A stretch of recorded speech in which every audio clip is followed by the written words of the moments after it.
Good evening, ladies and gentlemen. This is Javier with The Real Javier Novoa, a channel, a platform, and a modality where we apply the principles of mysticism, spirituality, philosophy, and business to rapid lifestyle transformation, and indeed the whole gamut of navigating our way through this complicated and interesting thing called life.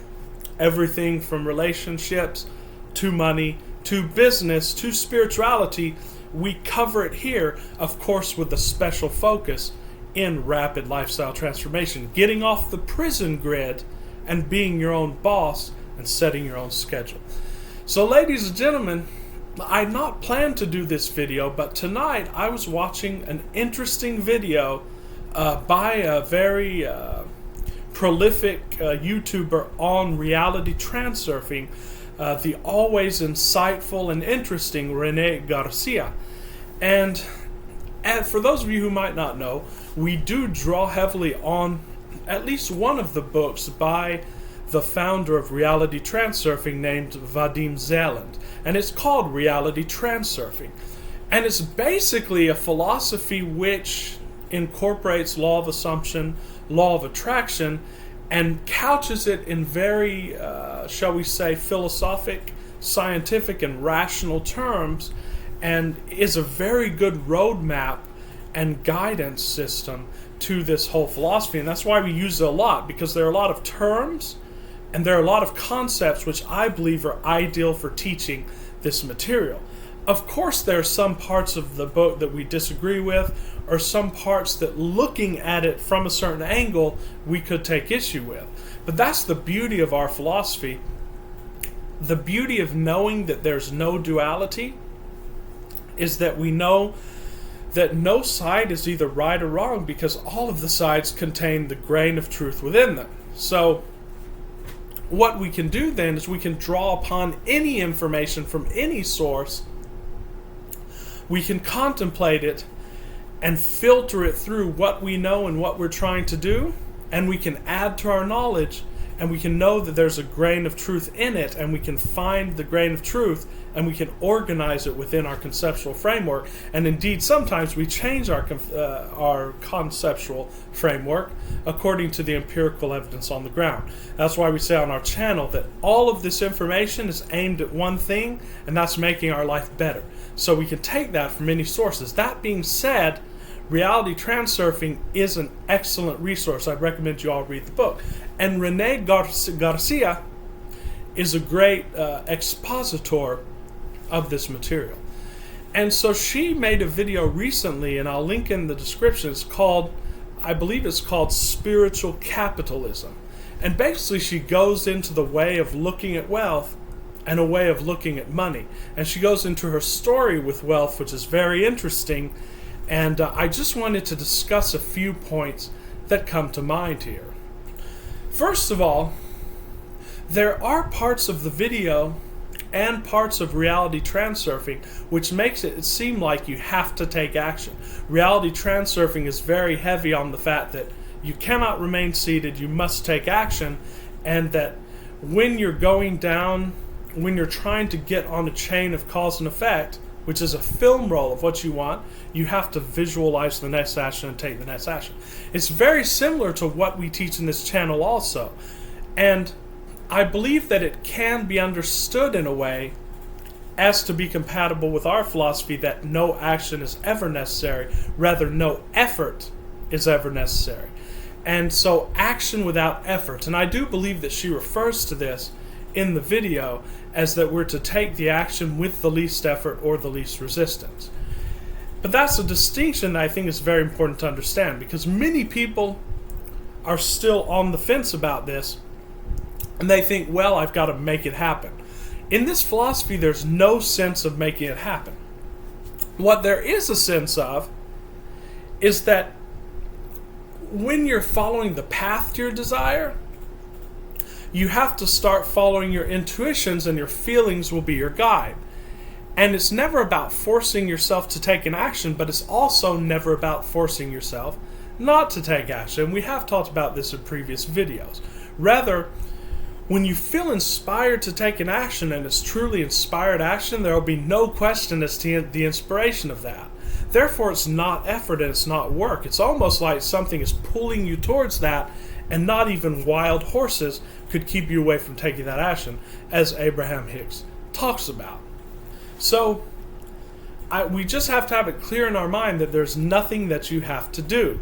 Even Dr. Joe Dispenza couches it in the terms of this dichotomy, because in some speeches and expositions he talks about how when we're going into the quantum, there is no time and space. Therefore, we don't have to make any effort to bring the thing to us, because we're not working in the world of Newtonian physics, and we're not trying to traverse space, and we're not trying to traverse time and have something come towards us or having to move towards that thing. And in another interview, he talked about, and these were his exact words, when someone wants a jaguar and then they imagine a jaguar, they cannot simply lay on the couch. And I think what he means by this, and the way we have to understand this from the perspective of this channel, and from the perspective of law of assumption, and from the perspective of what Neville Goddard said, which is not lifting a finger, we have to see it as this. You see, when you're in the state of something, let's say you want a car. Well, presumably, you have to know what actions or what reactions that the person with that car would take. And then if you're not taking those actions, that would imply that you're not really in the state of that desire. If you were in the state of that desire, then you would indeed be taking the actions of the person that is in that desire. Now, that doesn't mean that you get crazy and you try to take actions and then you feel guilty. No. Because that'll just backfire and work against you. So what we say in this channel is keep snapping into that state and don't really worry about any indications of whether you're in the state, because once you snap into that state, you are in the state. And then whatever effort or action, not effort, but whatever actions you need to take will be revealed to you as the path unfolds. And then in that case, it's as if you're not taking the action, but rather than that action is being taken through you. And I think this can all be understood very easily when you look at my chart on the levels of being, where spiritual on the top and physical on the bottom, and depending on what position you're coming from on that chart, that's the point of view you're going to take of action. I hope we understand this a little bit. The point is, no, there's nothing you have to do. No, there's nothing you even have to feel or believe right now. But you will be taking a lot of action. You will be believing in and even knowing your state once that develops. But now it's like a seed, and all you need to do with that seed is water it and leave it alone. And know that you're in that state and practice some of the soft techniques that we talk about on this channel, like in the video 2 days ago, where I spoke about this wonderful technique that is not a technique that basically when you think about, or when you're tempted by lack of your desire, what Joel Goldsmith talks about being tempted by lack, which means you're tempted to go into or entertain that thought of not having what you want. Then you say, no, wait a second. I already have what I want. I have it, and just know that. Don't try to convince yourself, just know it. And then say, now that I have what I want, I have all this time and space to focus on what I really want to focus on. And then you focus on what you really want to focus on. And in many cases, it could have nothing conceivably in your mind to do with the end result of what you're looking for in that state. But I promise you, when you go there and you allow yourself to just spontaneously do what it is that you want, something about that will be an aspect that will take you down your path to what you want. Let me say it again. When you do what you want in the moment and you feel good about that, and you're not trying to make it have a result, you're not trying to take that action in order to get to your end result, but rather you're doing it as an end in itself, and that's with all the processes, by the way. When you approach it like that and you do what you want, this could include going to the beach. This could include going to a nice restaurant. This could include taking a nap. You're going to find that that is going to be on the path to exactly what you want. So it's not about trying to figure out what to do, trying to figure out the path and so on and so forth. It's rather just allowing yourself to spontaneously go there and then allowing that path to unfold. I hope we understand each other just a little bit. Of course, doing a process, if you have fun doing that process, and if you're taking that process not as effort, but sort of like a game with an end in itself, then you can indeed do a process of planning, or you can do a process of thinking about the next action, like we teach in GTD. What's the next action to attain that? And as long as you're not trying to hold on to the result, but rather you're seeing it as a game, then that too will be on your path. Basically, anything that feels good is going to be on your path. So keep that in mind. There's no action that you have to take. And I know that reality transurfing, that's what he's trying to say, and that's what Rene is trying to say. But some neophytes may see that and say, oh my God, this is just another philosophy where it's telling us we have to take action. No, it's not. And no, you don't. There's no action that you have to take. It is all yours because you are an inheritor. You are the son. And everything that you want, as the biblical scriptures say, the Father knows what you need before you even express it. Probably before you even know it. So know that well. Another very interesting point that she talked about, and we've emphasized this in other videos, is that, and I want to go into the quote of some great wealthy people, including Rene herself. She talked about how many people think, and I know this because I was one of those people a long time ago, and I know many people who are on the path to wealth who think this way, that when you attain wealth, it's going to solve all of your problems, and you're going to be happy because you're not going to have any worries. Well, ladies and gentlemen, that could not be further from the truth. And Rene talks about how she was a very precocious business person. And I think she was in the jewelry business. And she became very wealthy. She grew up in a poor environment, and she had a abusive marriage and so on. And she wanted to make a name for herself. And she wanted to make money.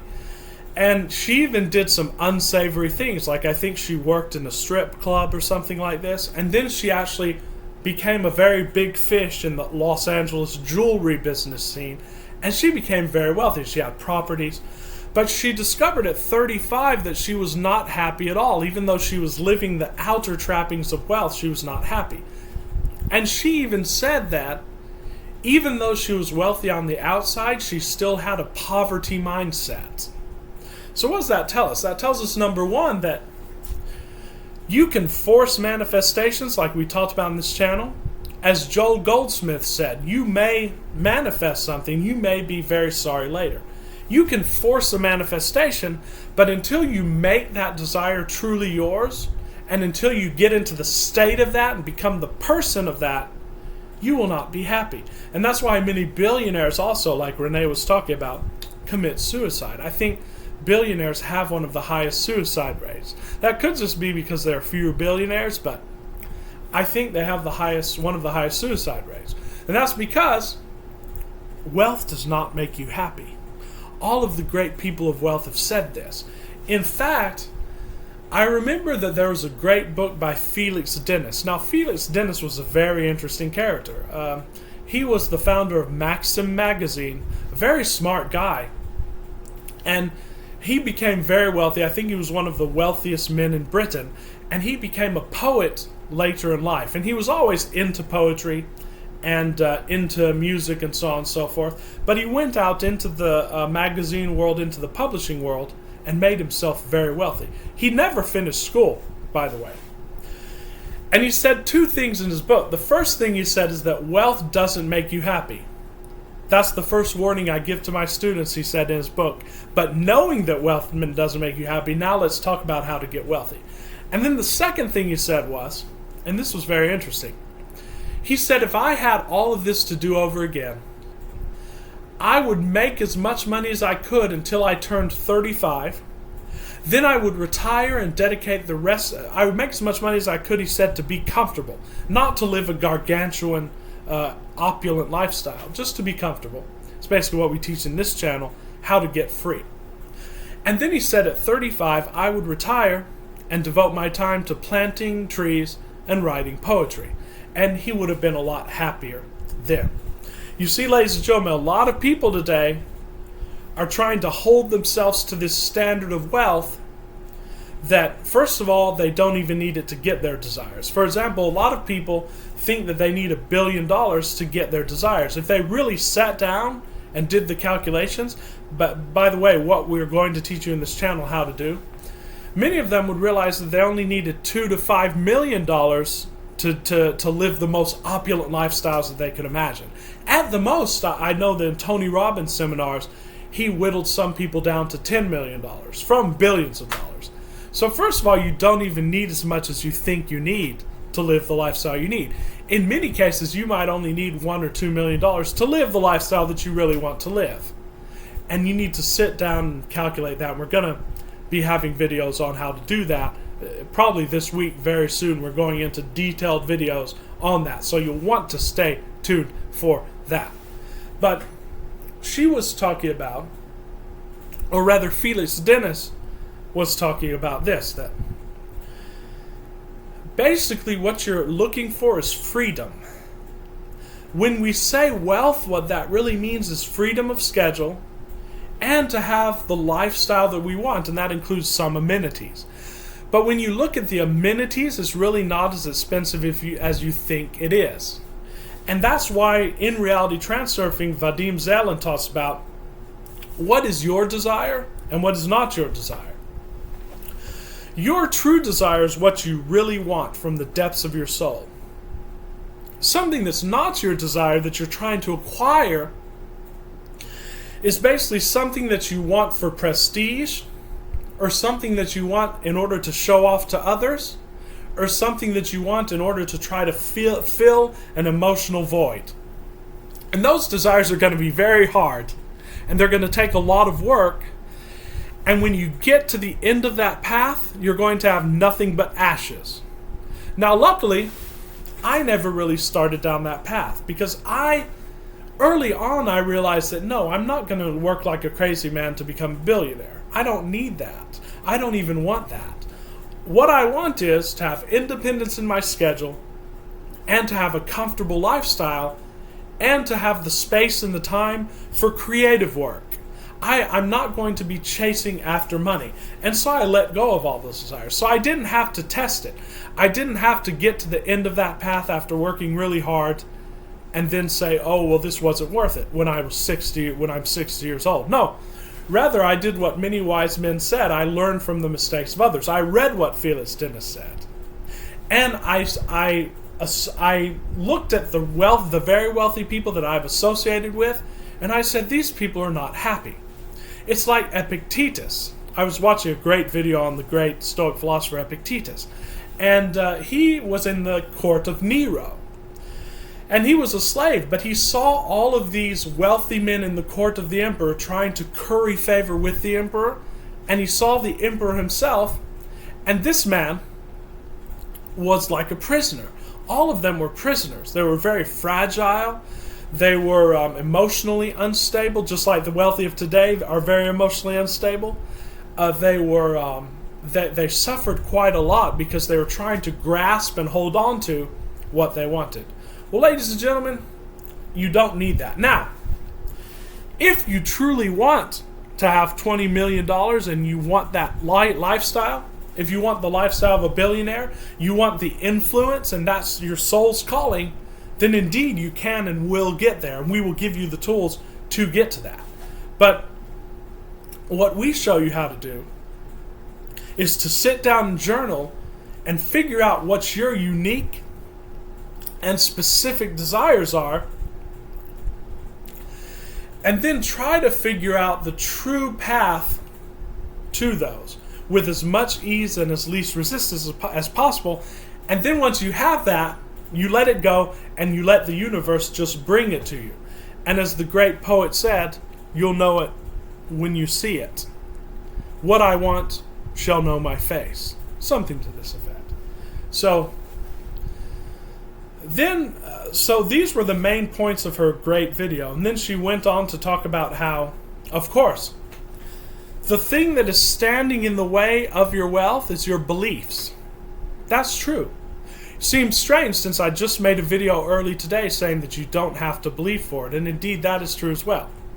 Let me explain it a little more, because I was listening to another great teacher talk about he's now going all in on this. You don't have to believe. And even the interpretation of the biblical verse, believe it and you'll receive it, in the Greek, means that this is the belief of God. So just know that God has got it, and then you will receive it. You don't have to work hard to believe it. But you do have to believe it. So how can we solve this dichotomy? Well, she talked about the fact that you do have to get yourself to believe it. You have to surround yourself with it. And you have to reteach yourself these programs. You have to reprogram yourself in order to get wealth. That's true. But you don't have to do it now. And you don't have to do it consciously. And indeed, you don't have to do it yourself. Let me explain. I want to explain it very simply. Let's just use a simple analogy of $100,000. Well, let's say you want $100,000. Well, you've never had $100,000, so you don't believe that you can do it. In fact, every time you think about that $100,000, you get anxiety. But you just imagine that. And then you use the tools in this course. And one of the tools of this course that we're going to be teaching is chunk it down. So first tell yourself, what I'm going to do is I'm going to manifest $100. You don't even believe that, but you imagine your $100 and you get yourself into the state of that. It's a little easier to get into the state. Then a few weeks later, you receive this $100 from an unexpected source. Someone pays off a debt that they owed you before.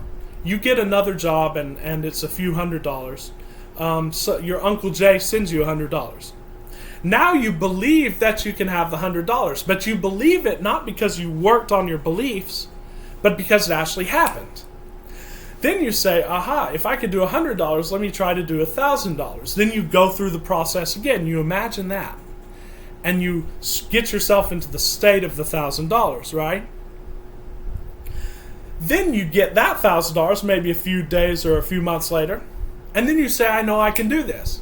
And before you know it, you have the $100,000. All of your beliefs were changed. Your programming was changed. And you got into the state because you're getting into that state step by step. But it all happened naturally and spontaneously. That's what we teach in this course. You don't need to believe it. And in fact, saying that you have to believe it is going to get you off course. Because once you say, I have to believe it, then you imagine the $100,000. Then you say, oh no, I can't get that. And then in many cases, you block it off from yourself. And you have more negative emotion toward that. So the next time you think about the $100,000, you have that same negative emotion. As Abraham Hicks says, the vibration of a topic is where you last left it. What we teach you, another process that we teach here on this course, is to keep attacking the topic from different angles until you can feel good about it. This is indeed another process. You don't have to do it, but it's a good process and it works.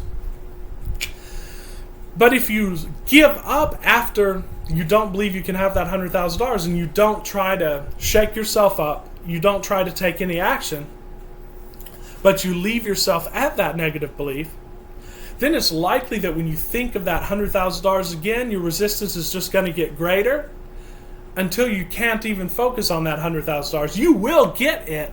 It's just going to take more time because the universe has to deliver it around your belief system. And in the meantime, you'll acquire more negative beliefs. What we teach on this channel is, okay, say you don't believe you can get the $100,000, but now you know the knowledge that I told you today. You don't have to believe in it. So you can just say, okay, I don't believe in it, and I don't have to believe in it. So I can either let it go, or I can play this little game that Javier said, try to manifest $100. Or I can say, you know what? I'm just going to imagine this $100,000 for fun and not give a damn about what happens on the physical because I can't get it in this film roll anyway. But I know from Javier and from reality transurfing that there exists an infinite number of film rolls within me and I can get on another film roll. And in fact, I'm there right now in my imagination. So there's nothing that I have to do now. I can be on this film roll that where I'm not getting it and be perfectly happy and then get on that film roll of the $100,000. You see where I'm going with this?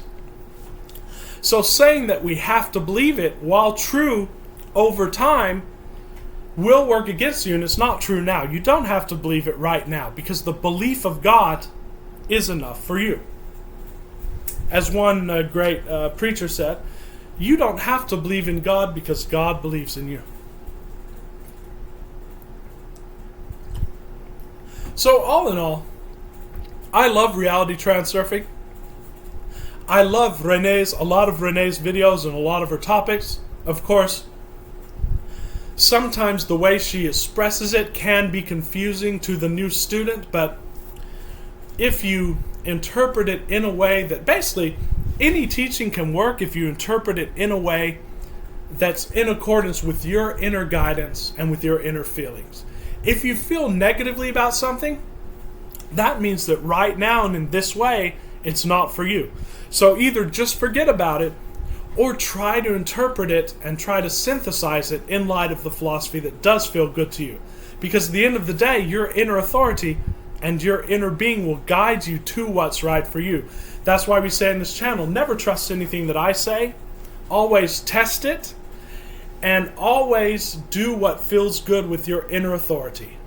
So, I just wanted to talk a little bit about that. It was a great video. I will link in the description.